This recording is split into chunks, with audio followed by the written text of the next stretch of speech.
오늘 이 시간에는 10계명의 제3번째 계명의 의미를 한번 살펴보겠습니다.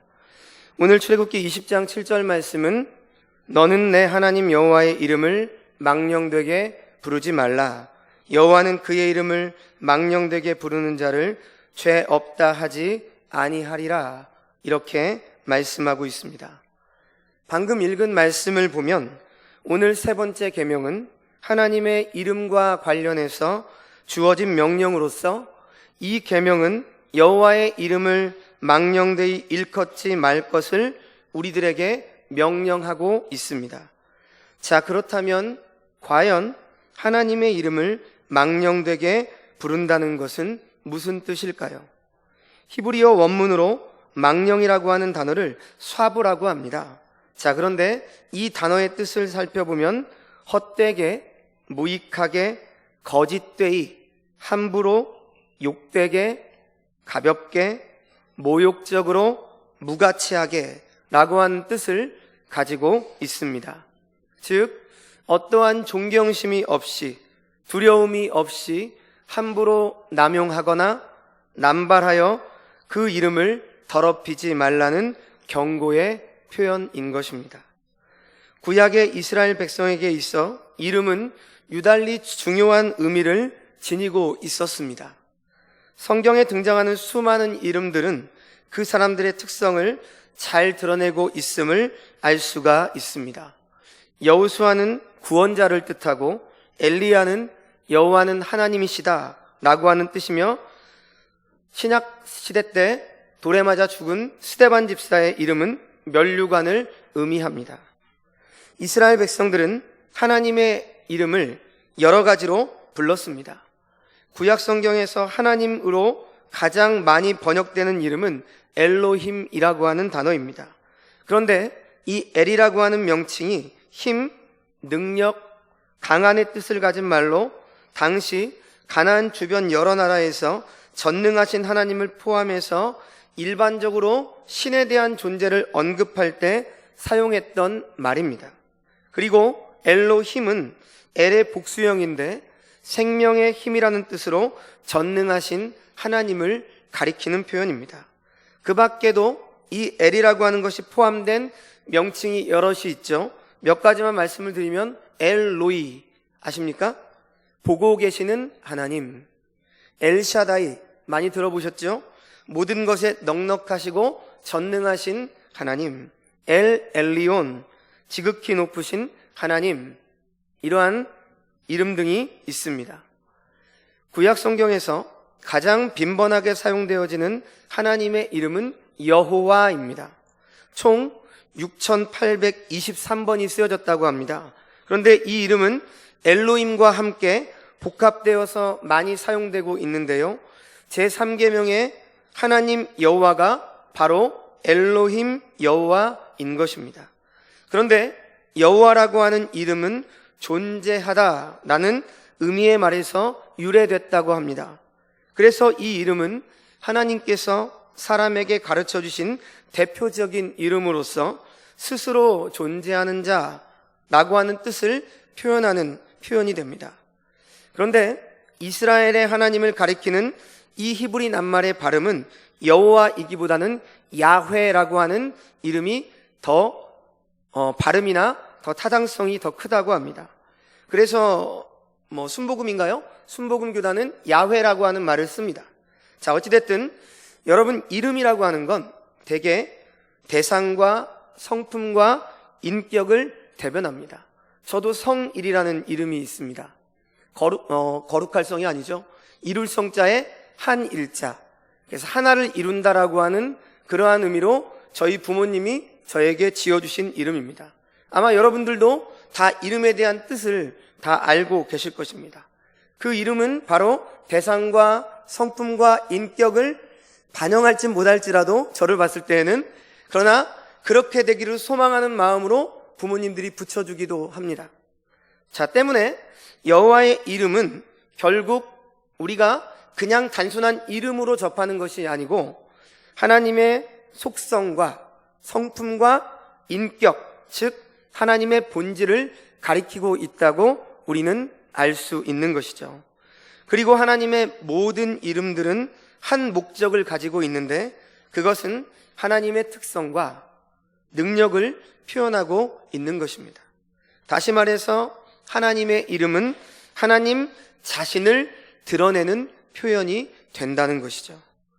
따라서 누구든지 하나님의 이름을 부른다고 하는 것 또는 그 입술로 하나님의 이름을 말한다는 것은 하나님의 존재 자체를 말한다는 것이고 여호와 하나님의 이름을 모독하는 것은 바로 하나님 존재 자체를 무시하고 하나님의 거룩한 품성을 훼손하는 행위와 다를 바가 없게 되는 것입니다. 그래서 하나님께서는 오늘 본문의 3계명을 통해서 하나님 자신의 이름을 망령되이, 즉 쓸데없이 무의미하게 가치없게 거칠고 무법하게 사용함을 금하도록 명령하고 계신 것입니다. 자, 그렇다면 어떻게 하는 것이 과연 하나님의 이름을 망령되게 부르는 것일까요? 저는 오늘 이 시간 여러분들에게 먼저 성경 말씀 속에서 하나님의 이름을 무의미하게 잘못 사용한 사례들을 몇 가지 예로 들면서 오늘을 살아가는 성도들 또한 이러한 잘못을 하고 있는지 되돌아보고 결론적으로 하나님의 이름을 망령되게 부르지 않고 영광을 돌리는 삶은 어떠한 삶이어야 되는지에 대해서 말씀을 드리고자 합니다. 먼저 성경 속에서 하나님의 이름을 헛되이 부르고 있는 예들을 살펴보면 첫 번째로 하나님의 이름을 마술의 용어처럼 부르는 경우가 있었다라는 것입니다. 성경에 보면 하나님을 향한 믿음과 사랑은 전혀 없으면서 하나님이라는 이름 자체에 어떤 신비스러운 효능이 들어있다고 생각하고 하나님의 이름을 헛되이 불렀던 사람들이 여럿 있었습니다. 그 대표적인 예가 바로 사도행전 19장 13절에서 16절에 등장하는 스게와라고 하는 제사장과 7 아들들입니다. 자, 사도 바울이 두란노라고 하는 곳에서 사역을 할 때 바울을 통해서 신비로운 능력이 나타났습니다. 그런데 그 능력이 어느 정도였는가 하면 바울이 가지고 있는 손수건이나 앞치마를 가져다가 병자에 얹으면 어떻게 됩니까? 병이 낫는 겁니다. 귀신 들린 자에 얹으면 귀신이 떠나갈 그러할 정도의 능력을 베풀고 있었습니다. 이것을 지켜본 마술사들은 바울이 예수라는 이름을 불러대면서 병자에게 명령하면 병이 낫고 귀신이 나가는 것을 지켜보면서 저 사람이 부르는 예수라는 이름에는 무슨 신비스러운 능력이 있나 보구나, 능력 있는 주문과 같은 것인가 보구나, 이렇게 생각하면서 그렇다면 우리도 이 예수라는 이름을 한번 써먹어 봐야 되겠다, 이렇게 바울이 전하는 예수의 이름으로 명령한다 라고 소리치면서 돌아다녔습니다. 이 광경을 마침 제사장 스게와의 7 아들들이 보고 흉내를 내기 시작합니다. 그러던 중 마침 어떤 악귀 들린 사람을 만나게 되죠. 그래서 그들은 악귀 들린 사람에게 이렇게 말을 합니다. 바울이 전하는 예수의 이름으로 명하노니 그 사람에게서 나가라. 그런데 어떻게 됐습니까? 이렇게 소리를 지르면 악귀가 나갈 줄 알았는데요, 웬걸요? 악귀는 나가기는커녕 도리어 스게와의 7 아들들에게 이렇게 말을 합니다. 사도행전 19장 15절에서 16절 말씀입니다. 우리 한번 같이 읽어볼까요? 함께 읽습니다. 악귀가 대답하여 이르되 내가 예수도 알고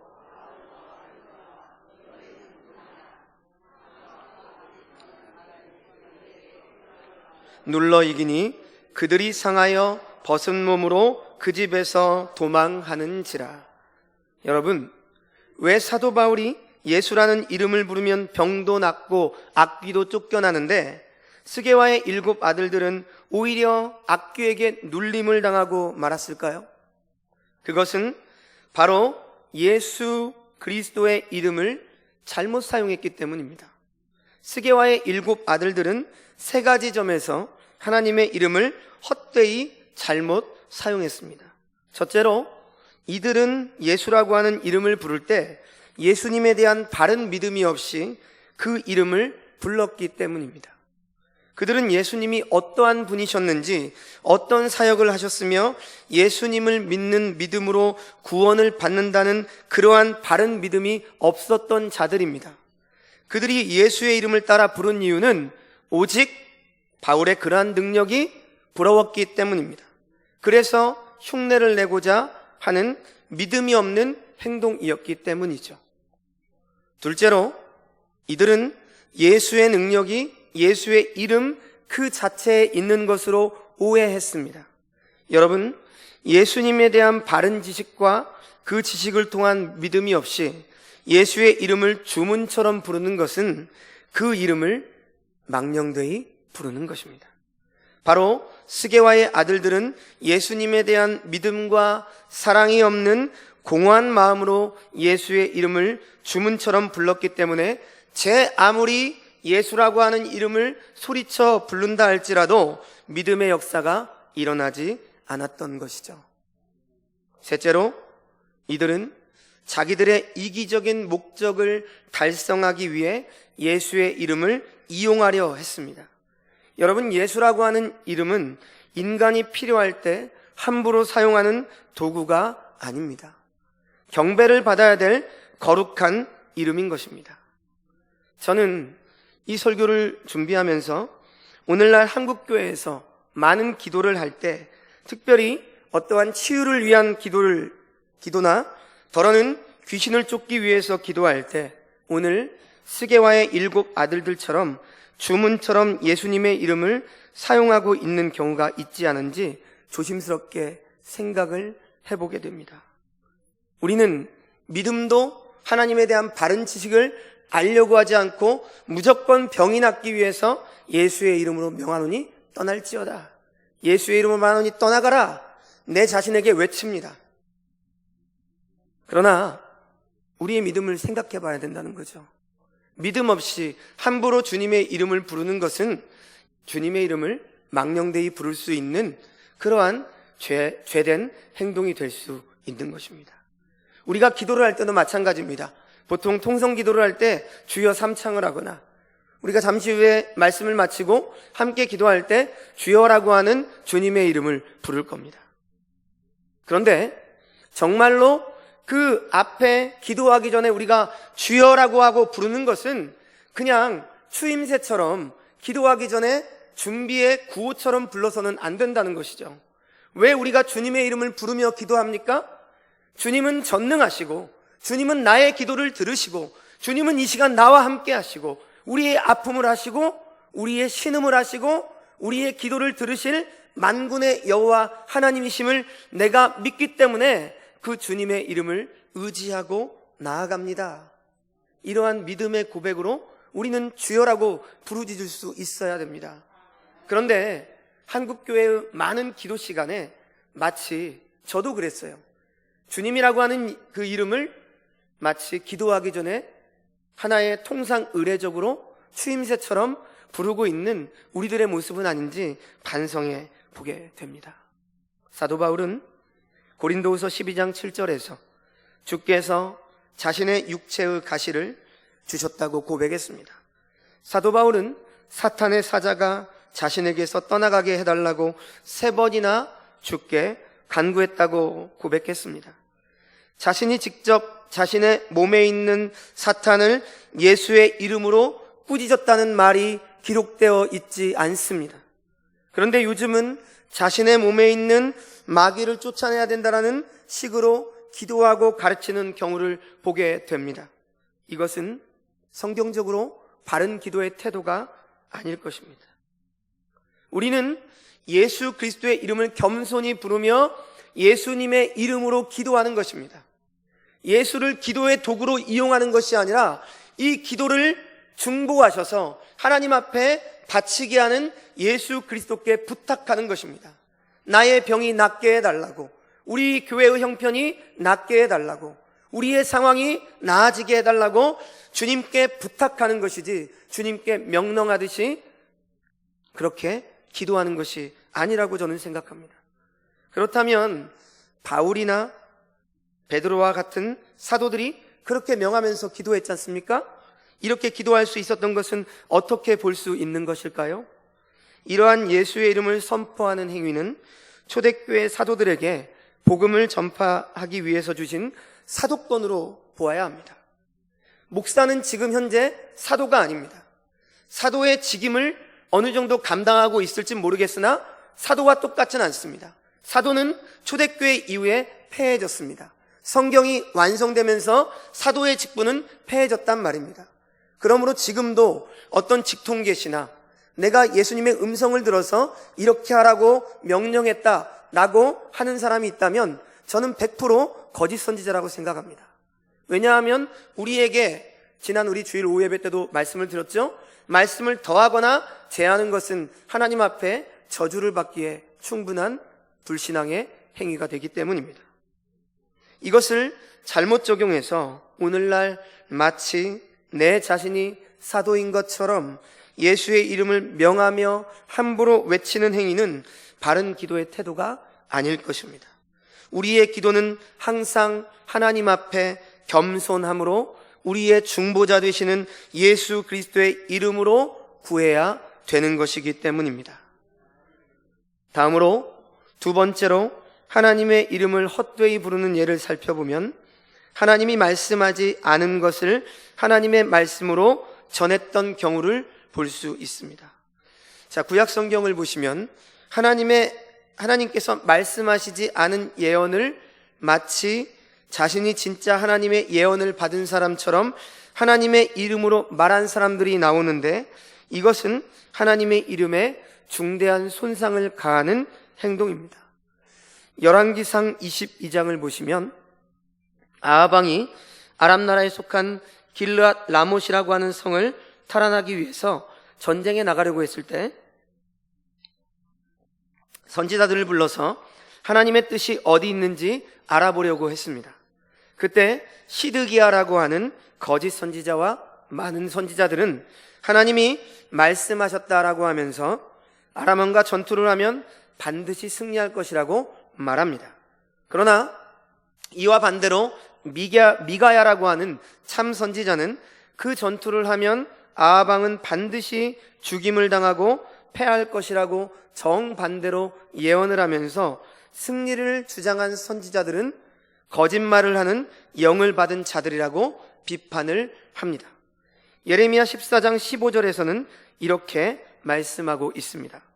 그러므로 내가 보내지 아니하였어도 내 이름으로 예언하여 이르기를 칼과 기근이 이 땅에 이르지 아니하리라 하는 선지자들에 대하여 여호와께서 이와 같이 말씀하셨노라.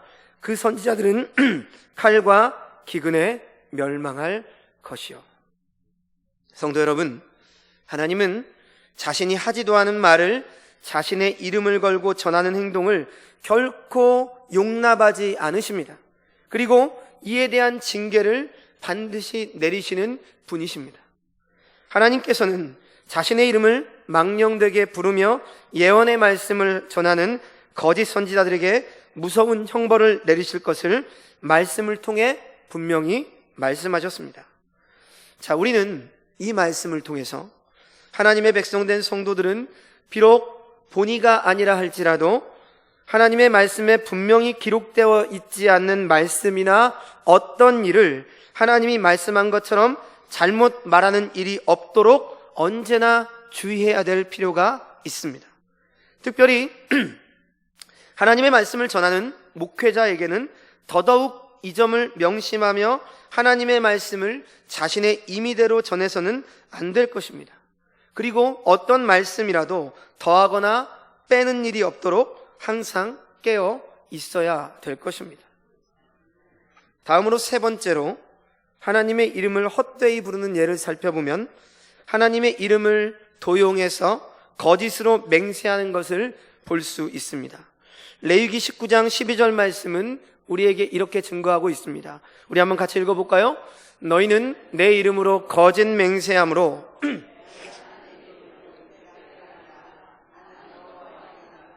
여러분, 거짓 맹세는 무엇입니까? 다른 사람에게 진실인 것처럼 보이기 위해서 행하는 것입니다. 하나님의 이름을 사용하는 것은 더욱 진실하게 보이기 위함이라는 거죠. 그러나 그 맹세가 어떤 이유에서든지 지켜지지 않을 때 여러분, 그것은 거짓된 맹세가 될 수 있습니다. 처음에는 정말 내가 믿음을 가지고 내가 하나님을 믿는 사람입니다, 내가 성도입니다, 정말 성도답게 저를 믿어주십시오 라고 했는데 어때요? 시간이 지나면서 마음이 바뀌고 그 약속을 못 지키게 된다면 그것은 본이든 본의가 아니든 거짓된 맹세가 될 수밖에 없죠. 그리고 바로 그러한 행동이 하나님의 이름을 망령되이 부르는 행위가 될 수 있는 것입니다. 그래서 예수님은 그러한 거짓 맹세를 하지 않도록 하기 위해서 어떻게까지 말씀하시는 겁니까? 맹세를 하지 않는 것이 오히려 더 낫다라고 말씀하고 계신 것이죠. 네 번째로 하나님의 이름을 헛되이 부르는 예를 살펴보면 자신의 행위를 정당화시키기 위해서 하나님의 이름을 사용하는 경우입니다. 대표적인 예가 사무엘하 4장 8절에 나옵니다. 헤브론에 이르러 다윗 왕에게 이스보셋의 머리를 들이며 아뢰되 왕의 생명을 해하려 하던 원수 사울의 아들 이스보셋의 머리가 여기 있나이다. 여호와께서 오늘 우리 주 대신 왕의 원수를 사울과 그의 자손에게 갚으셨나이다 하니, 이것은 바하나와 레갑이라고 하는 사람이 다윗 왕에게 한 고백입니다. 이 고백을 이해하려면 약간의 설명이 필요한데요, 사울 왕과 아들 요나단이 전쟁에서 죽자 다윗이 곧바로 이스라엘 전체의 왕이 되었던 것이 아닙니다. 이스라엘은 약 7년 반 동안 두 왕국으로 나뉘어져 있었습니다. 유다 지파는 다윗이 통치를 했고요, 나머지 지파들은 사울 왕의 아들인 이스보셋이 통치를 했습니다. 두 왕국은 치열한 싸움을 벌였는데 점점 다윗의 왕국은 강성해지고 이스보셋의 왕국은 약해졌습니다. 점점 더 약해져 가던 이스보셋의 왕국은 군대 사령관이었던 아브넬의 죽음으로 급격하게 나빠지기 시작합니다. 그러자 군 지휘관이었던 바하나하고 레갑이라고 하는 사람이 이스보셋을 몰래 살해하고 그 목을 가지고 와서 다윗에게로 찾아온 것입니다. 다윗에게 이스보셋의 목을 내보이며 두 사람들은 자기들의 행동을 정당화하기 위해서 하나님의 공의가 실현된 것처럼 말하고 있습니다. 하나님께서 이스보셋에게 다윗의 원수를 갚으셨다는 것이죠. 그러나 실상은 다릅니다.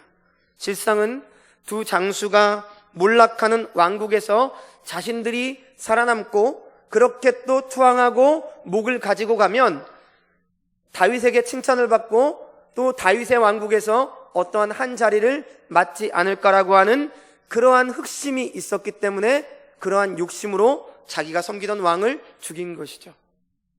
바하나 레갑은 자신들의 행동을 정당화하기 위해서 하나님의 공이라고 하는 망령되이 이름을 붙입니다. 자신들이 행한 일을 하나님이 하신 것처럼 포장합니다. 여러분, 우리 많은 그런 얘기하죠. 하나님이 하셨습니다. 맞습니다. 그러나 정말 그 일이 하나님이 기쁘시게 원하는 대로 했는지, 성경에 입각해서 모든 일들이 이루어졌는지, 그러지 않고 함부로 하나님이 하셨다라고 말하는 것은 자칫하면 하나님의 이름을 망령되이 일컬을 수 있는 행위가 될 수도 있습니다. 오늘날에도 비슷한 예들이 많습니다.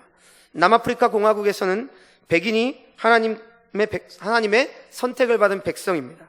그래서 그들은 이스라엘 백성들이 가나안 족속을 몰아내고 가나안 땅을 차지한 것처럼 원주민들을 몰아내고 그 땅을 차지해야 한다고 주장해 왔습니다.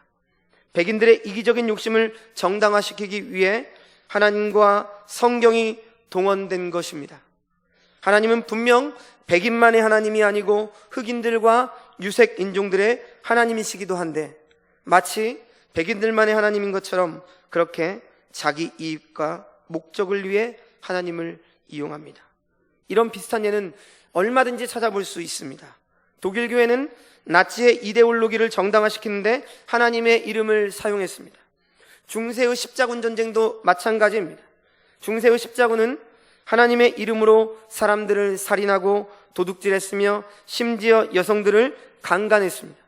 미국의 교회는 하나님의 이름으로 아메리카 인디언들을 학살하는 것을 정당화시켜 주었습니다.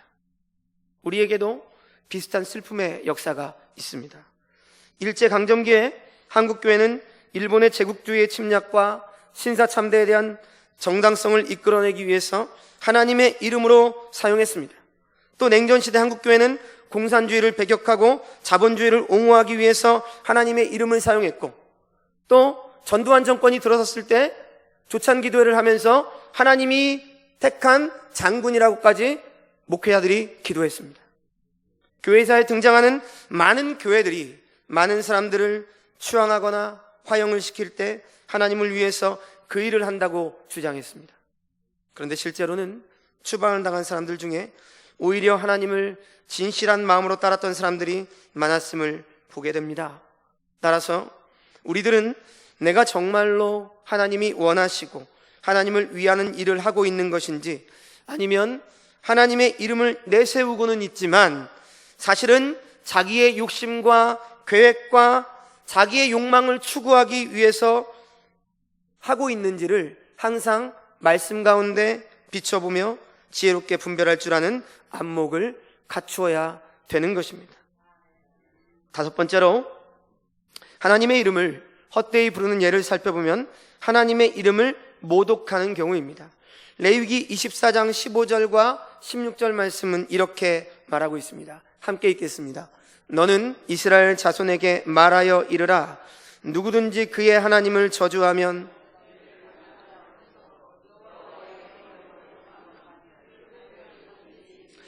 온 회중이 돌로 그를 칠 것이니라. 거류민이든지 본토인이든지 여호와의 이름을 모독하면 그를 죽일지니라. 오늘날 하나님의 이름을 모독하는 경우는 매우 흔한 일이 되어버렸습니다. 단적인 예로 우리가 외국 영화를 보면 하나님의 이름을 망령되이 부르는 것을 보게 되는데요. God damn, 발음은 안 좋지만요. Jesus Christ, 예수님을 말하는 게 아니고요. 우리말로 말하면 어떤 것입니까? 이런, 제기랄, 재수없어, 열받아, 이런 뜻입니다.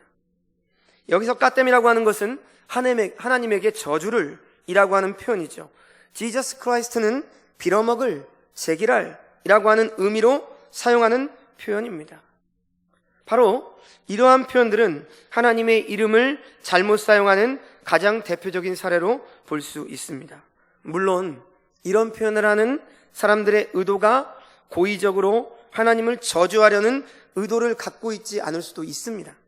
그러나 분명한 것은 이런 말을 하는 사람들의 의도가 중요한 것이 아니라 하나님의 거룩한 이름을 특별히 신자된 자로서 자신들의 마음의 상태에 따라 함부로 사용하고 더욱이 다른 사람을 저주하는데 하나님의 이름을 사용하는 것은 명백한 죄된 행위가 되는 것입니다. 그러므로 하나님의 백성된 우리 성도들은 항상 하나님의 이름을 사용할 때 진지하고 신중하게 생각하면서 거룩한 하나님의 이름을 망령되이 부르지 않아야 할 것입니다. 구약시대 유대인들은 하나님의 이름을 함부로 부르지 않았습니다. 성경을 필사하던 사람의 경우 성경을 쓰다가 하나님의 이름이 나오면 붓을 새로 씻어서 필사를 했다고 합니다. 그런 후에 다시 성경을 써내려 갔습니다. 성경을 읽는 사람의 경우 하나님의 이름이 나오면 그 이름을 함부로 부르지 않았습니다. 그들은 하나님의 이름을 직접 부르지 않고 아도나이라고 하는 말로 고백했습니다. 야훼라는 말을 감히 못 부르고요, 아도나이라고 불렀습니다. 그 뜻은 바로 나의 주님이라고 하는 뜻입니다.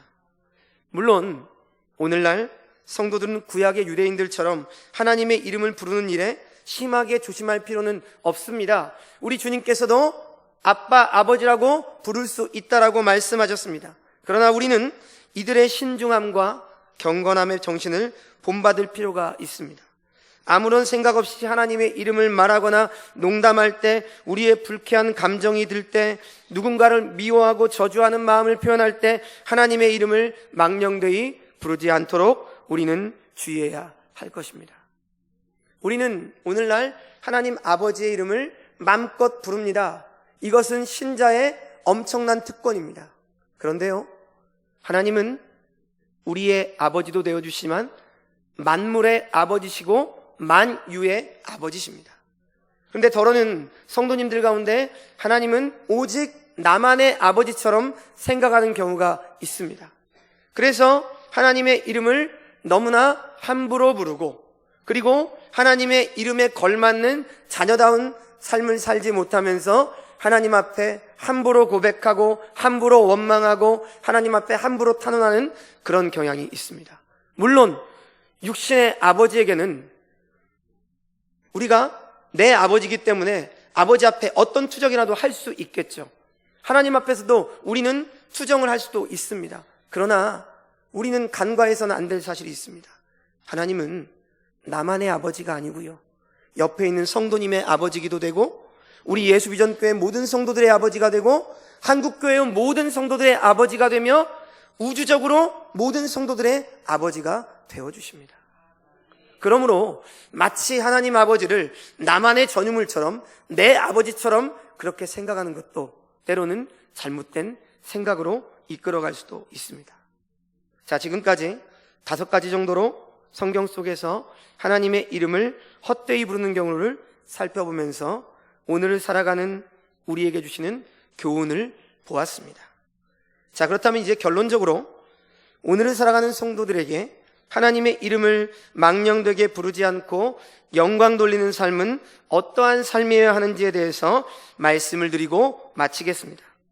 웨스트민스터 소요리문답 53문에서 56문까지는 오늘 3계명에 대해서 말하고 있는데, 54문에서는 3계명이 뜻하는 의미에 대해서, 그리고 55문에서는 3계명이 금하는 것이 무엇인지, 그리고 56문에서는 이 3계명을 지켜야 되는 이유에 대해서 이렇게 말하고 있습니다. 자, 53문부터 56문까지 문답을 해볼까요? 제가 문을 읽으면 여러분들께서 답을 읽으시는 겁니다. 제3계명이 명하는 것은 무엇입니까?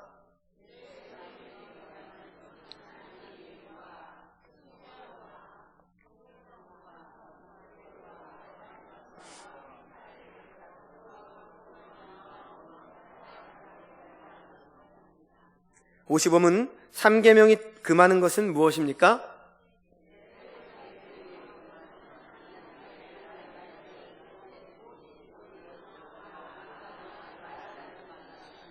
제56문 제3계명을 지키라고 하신 이유는 무엇입니까?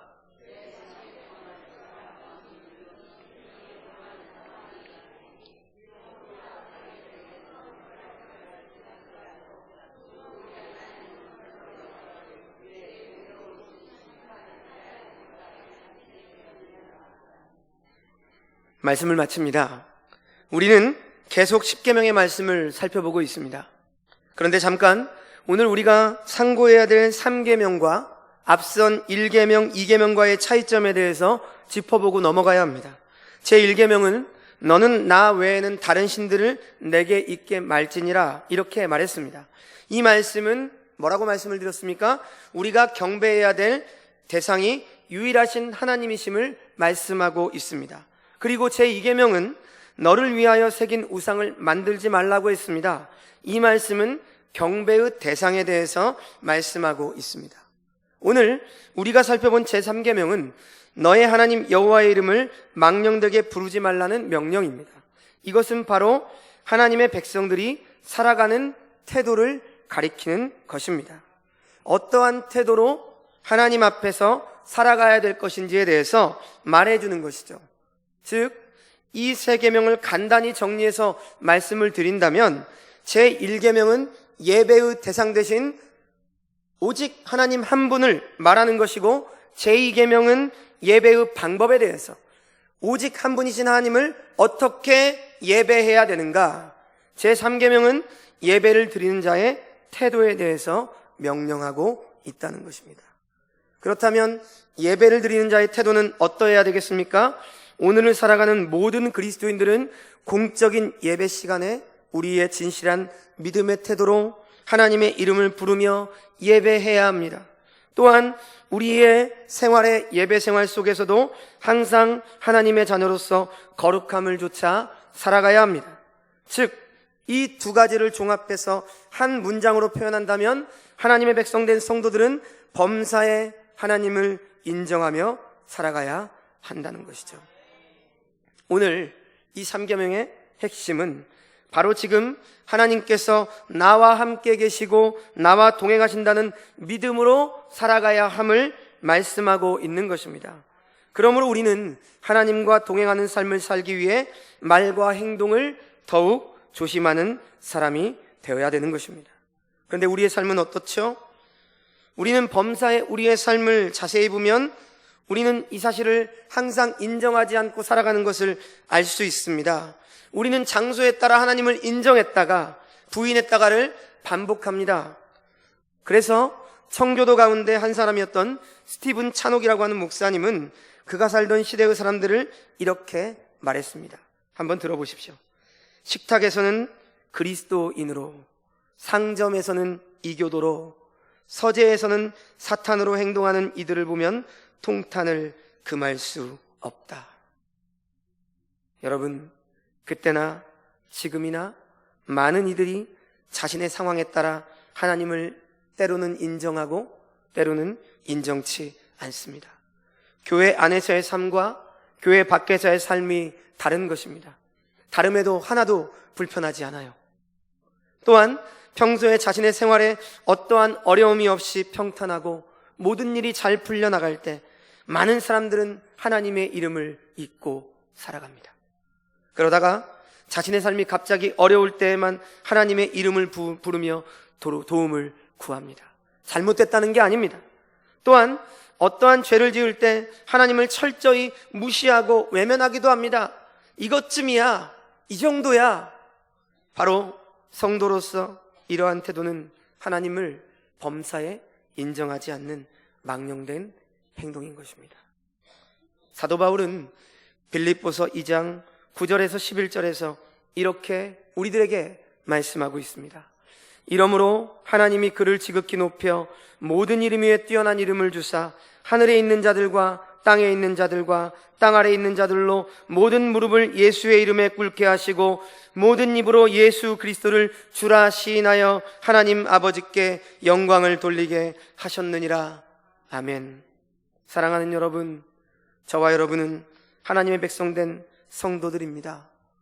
자신들의 삶 속에서 믿음대로 살지 않기 때문에 우리 성도라고 하는 직분으로 하나님의 이름이 불신자들에게 모독을 받는 일이 있어서는 안 될 것입니다.